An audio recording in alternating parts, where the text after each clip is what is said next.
आपका होता ही है कि आपका पेट डिस्टर्ब होना शुरू होता है, निज़ाम जो है वो आपका डिस्टर्ब होना शुरू हो जाता है, गैस्ट्रिक प्रॉब्लम आपको शुरू हो जाती है, आपके दूसरे जो बीमारियां कब्ज़ वगैरह ये आपको शिकायत होना शुरू हो जाती है। आजकल हम लाइफस्टाइल हम देख रहे हैं कि ज़्यादातर लोग जो है घर में अपने या तो डाइनिंग टेबल पर बैठ के खा रहे होते हैं, ठीक है खाएं, कोई मसला नहीं। यहाँ आपको ये बता दूं कि ये एहतियात ज़रूर करनी है, बाज़ लोग हाथ धोकर जो है ना तौलिए से हाथ साफ़ कर लेते हैं, मेरी एडवाइस है, बाकी आप लोग अपने हिसाब से ज़्यादा बेहतर जानते हैं। अस्सलाम वालेकुम नाज़रीन, welcome to the channel we care your health में, क्योंकि हिकमत तो खिदमत है। क्या आप बीमार पड़ रहे हैं तो ज़रूर आप बिस्तर पर बैठ के खाना खा रहे हैं। आप सल्लल्लाहु अलैहि वसल्लम ने मना फरमाया बिस्तर पर बैठकर खाने से। और क्यों मना फरमाया? एक सहाबी आए थे, उनके खाने में से बरकत ख़त्म हो गई थी, वो परेशान हो गए थे। और क्या हमारी साइंस जो है वो भी आज की जो है ये कहती है कि बिस्तर पर बैठकर नहीं खाना खाना चाहिए। क्यों नहीं खाना चाहिए भाई? तो ये सब कुछ मैं इस वीडियो के अंदर बताऊंगा। अगर आप जानना चाहते हैं तो इस वीडियो को पूरा देखिए। जी जनाब, वीडियो को आगे बढ़ाने से पहले मैं कहूँगा वीडियो को लाइक करें, शेयर करें, हमारे चैनल को सब्सक्राइब करें। और कोई भी सवाल या मेडिसिन मंगवाना चाहते हैं तो इस नंबर पर रब्ता कर सकते हैं, क्योंकि हम कहते हैं हिकमत तो खिदमत है। अच्छा जनाब, बिस्तर पर बैठकर खाना खाने के आजकल हम लाइफस्टाइल हम देख रहे हैं कि ज़्यादातर लोग जो है घर में अपने या तो डाइनिंग टेबल पर बैठ के खा रहे होते हैं, ठीक है खाएं, कोई मसला नहीं। बिस्तर पे बैठ के खा रहे होते हैं लेकिन खाएं, कोई मसला नहीं। असल मसला ये है कि आप सल्लल्लाहु अलैहि वसल्लम ने मना फरमाया है कि ऊंची जगह पर बैठकर नहीं खाएं। तो चूँकि हम लोग की ज़िंदगी इतनी तेज़ हो गई हुई हैं और हम जो है कहते हैं बस उजलत में जो है जहाँ जगह मिलती है या तो खड़े होकर खाना खा लेते हैं, या एक जगह बनाई हुई, जैसे हमने नमाज़ों की जगह बनाई होती है ऐसे खानों की जगह भी अगर हम बना लें कि भाई इस जगह पर बैठ के खाना खाएं, तो अल्लाह ताला का जो है फ़ज़ल भी उस जगह पे, जिस तरीके से नमाज की जगह मखसूस की जाती है इस तरीके से खाने की जगह भी मेरी एडवाइस है। बाकी आप लोग अपने हिसाब से ज़्यादा बेहतर जानते हैं कि जिस तरीके से मैं किसी को मना नहीं कर रहा कि बिस्तर पर बैठ के नहीं खाए, कभी कभार चल जाता है, लेकिन ज़्यादातर बिस्तर पर बैठ कर ना खाया जाए, क्योंकि उससे जो है होता क्या है कि आप बिस्तर एक तो नरम होता है और चूँकि वो रुई से बना हुआ होता है, तो उससे ये होता है कि रुई जो है वो एनर्जी पास नहीं करती है। तो जब आप खाना खाने लगते हैं तो आपके जिगर से जो एनर्जी, एक रतूबत निकलती है वो नहीं निकल पाती, तो उससे फिर आपका होता ही है कि आपका पेट डिस्टर्ब होना शुरू होता है, निज़ाम जो है वो आपका डिस्टर्ब होना शुरू हो जाता है, गैस्ट्रिक प्रॉब्लम आपको शुरू हो जाती है, आपके दूसरे जो बीमारियां कब्ज़ वगैरह ये आपको शिकायत होना शुरू हो जाती है। और जनाब जो है कहते हैं तरह तरह की बीमारियां जो है वो लाहक होना शुरू हो जाती हैं। ये हमारी साइंस भी हमें ये समझा रही है कि भाई इस तरीके से बिस्तर पर बैठकर नहीं खाएं, टेबल पर बैठ कर नहीं खाएं, ज़मीन पर बैठ कर खाएं। अब क्यों ऐसा है और जो है आप सल्लल्लाहु अलैहि वसल्लम ने क्यों ऊंची जगह पर बैठकर मना फरमाया है, ज़मीन पे हमेशा दस्तरखान लगवाया है और ज़मीन पे बैठकर आप सल्लल्लाहु अलैहि वसल्लम ने जो है खाना नोश फरमाया। एक तो जो है हम उनके जो ज़िंदगी नबी करीम सल्लल्लाहु अलैहि वसल्लम ने गुजारी है उस ज़िंदगी के मुताबिक अपनी ज़िंदगी को कर लेंगे ना, तो बहुत सारी चीज़ों से हम महफूज हो जाएंगे, क्योंकि वो तरीका जो है ना सबसे बेहतरीन तरीका है।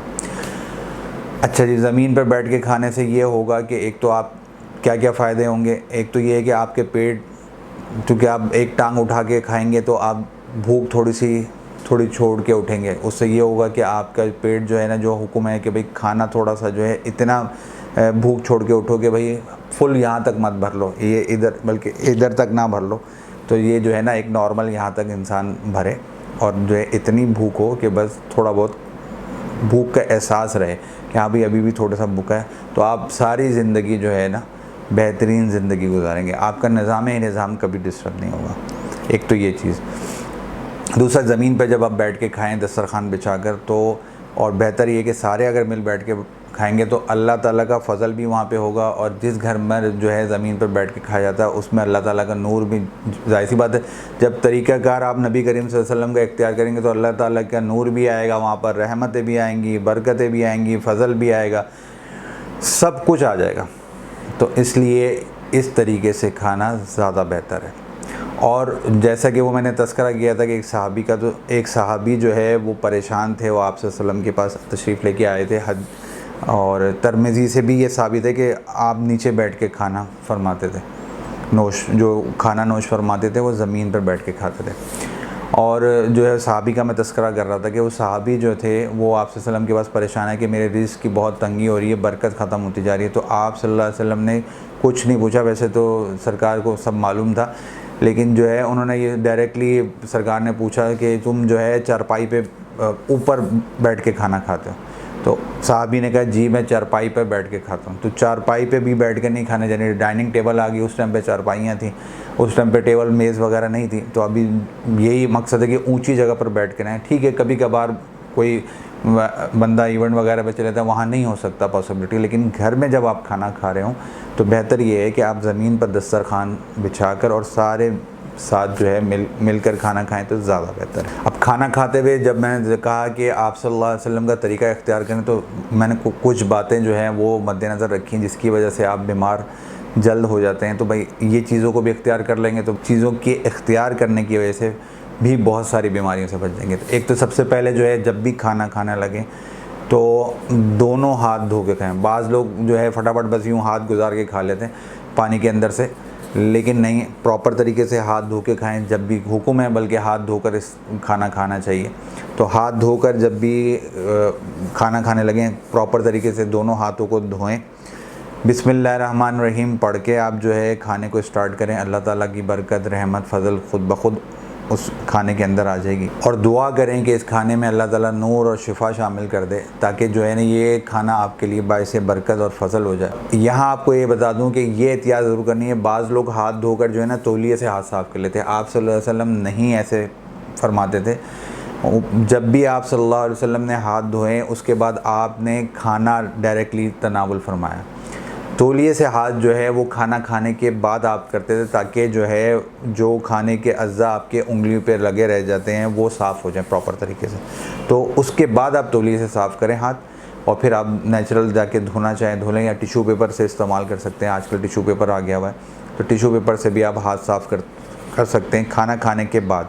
लेकिन खाना खाने जा रहे हो तब आप हाथ धोएँ, और फिर किसी चीज़ से नहीं, आपने हाथ पोंछने, बस हल्का सा जो है हाथों को झड़क दें ताकि पानी जो आपके हाथों में है वो निचड़ जाए, और फिर आप जाके खाना तनावुल फरमा लें। और जनाब ख़ास तौर पर सीधे हाथ से खाएं, क्योंकि आजकल बच्चों में मैं बहुत ज़्यादा तेज़ी से देख रहा हूँ कि वो उल्टे हाथ से खाते हैं। तो बच्चों को ताकीद करें कि सीधे हाथ से खाएं, ताकि उनको प्रैक्टिस करें कि हम जो है नॉन मुस्लिम खुदा न खास्ता नहीं है कि जो है हमें जो तरीका बताया गया है आप सल्लल्लाहु अलैहि वसल्लम ने कि सीधे हाथ से खाया जाए, तो सीधे हाथ की उनकी आदत डलवाएँ। और बहुत सारे बच्चे देख रहा हूँ कि वो उल्टे हाथ लेफ़्ट हैंड से जो है ना वो खाना खाते हैं।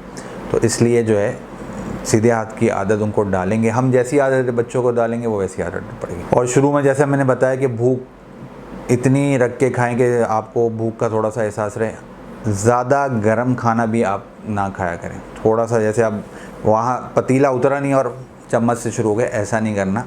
थोड़ा सा जो है नॉर्मल वे में उसको थोड़ा हल्का सा उसका धुआं उसका निकलने दें, 1-आध मिनट सब्र कर लें, और जो है दुआ कर लें जब तक खाना डाल के प्लेट में, कि आप दुआ कर लेंगे तब तक खाना जो है इस लेवल पे आ जाएगा कि आप फिर उसको तनावुल फरमा सकें। तो जो है ज़्यादा गर्म खाना भी आपके लिए जिस्म के लिए मुनासिब नहीं है। और साथ साथ आपको बता दूं कि एक चीज़ ज़रूर करें कि आप सल्लल्लाहु अलैहि वसल्लम नमक जो है, बोरियों ने आजकल ये अपनाया हुआ है, अब मैं इसके बहुत ज़्यादा फ़ायदे हैं कि आप नमक जो है वो, क्योंकि हज़मा जो है ना बेहतर कर देता है, लुआब ऐसा पैदा करता है कि आपका खाना सारा जो है निज़ाम है ना वो बहुत बेहतर कर देता। तो आप खाना खाने लगे, मेरे मुंह में पानी आ गया तो खाने का तस्करा करते गए। तो नमक जो है वो आप खाना खाने से पहले ले लें। और अगर आप डायबिटिक या हाई ब्लड प्रेशर के पेशेंट हैं तो जो है वैसे तो खाने से पहले और खाने के बाद इस्तेमाल किया जाए, लेकिन अगर आप एक वक्त भी इस्तेमाल कर लेंगे, अब पिंक सॉल्ट इस्तेमाल करें। हमारे घर में पिंक सॉल्ट इस्तेमाल होता है, गुलाबी पिंक। इसके ऊपर भी एक वीडियो अच्छा टॉपिक मिलकर देखेंगे, इस पर वीडियो बनाएंगे। खैर बहरहाल नमक जो है कहते हैं आप इस्तेमाल करें खाने से पहले, और खाने के बाद भी कर लेंगे तो निज़ाम है जो है निज़ाम है, यानी जल्दी से हज़म हो जाएगा और फिर दोबारा भूख का एहसास भी होगा। तो जितना ज़्यादा अच्छे तरीके से हज़म होगा उतना ज़्यादा जिस्म को फ़ायदा भी पहुंचेगा और सेहतमंद भी रहेंगे। गुफ्तगू कम से कम करें, बातें ज़्यादा होती हैं खाने के ऊपर, गुफ्तगू से ज़्यादा बेहतर खाने के ऊपर तवज्जो दें, करें, खाने को तवज्जो प्रॉपर तरीके से, जिसके लिए सारी ज़िंदगी आप मेहनत सुबह से निकलते हैं, शाम में जाके एक खाना या नाश्ता जो भी नसीब होता है, सुबह में नाश्ता करते हैं, रात में खाना खाते हैं, तो वो जो खाना आपको अल्लाह ताला ने नेमत एक मैसर दी है तो उसके ऊपर पूरी तवज्जो से अटैक कर दें। जी हाँ, तो जो है कहते हैं आप खाना खाएं प्रॉपर तरीके से, तवज्जो के साथ, गुफ्तगू कम करें, इससे जो है आपको जो है खाना भी दुआएं देगा। और जो है कि भाई इसने मेरे पर पूरी तवज्जो, अल्लाह ताला का शुक्र ही अदा कर रहे हैं ना, कि आप अल्लाह ताला का शुक्र इस अंदाज़ में कर रहे हैं कि आपको उसने नेमत अदा की और आपने जो है उसको भरपूर अंदाज में जो है इस्तेमाल किया। ये भी अल्लाह ताला का शुक्र है। कोई चीज़ आपको मिलती है, अल्लाह ताला ने आपको जो है आवाज़ अच्छी दी है, तो तिलावत आप अगर अच्छे अंदाज में करेंगे तो ये भी अल्लाह ताला का शुक्र अदा करेंगे हम। तो ये सारी जो आगाही थी, बिस्तर पर बैठकर बहुत सारी बीमारियां आजकल लाइफस्टाइल की वजह से मैं देख रहा हूँ, खड़े होकर लोग भी खाते हैं, मजबूरी के तहत कभी कभार ठीक है, लेकिन ज़्यादा इसको अपनाए नहीं। हमें अपनाना है नबी करीम सल्लल्लाहु अलैहि वसल्लम की ज़िंदगी जो उन्होंने गुजारी। उम्मीद है ये आ गई आपको पसंद आई होगी। मुझे अब इजाज़त दें, मैं आपका हरबलेस हकीम महर मोहम्मद मुगिस, शुक्रिया।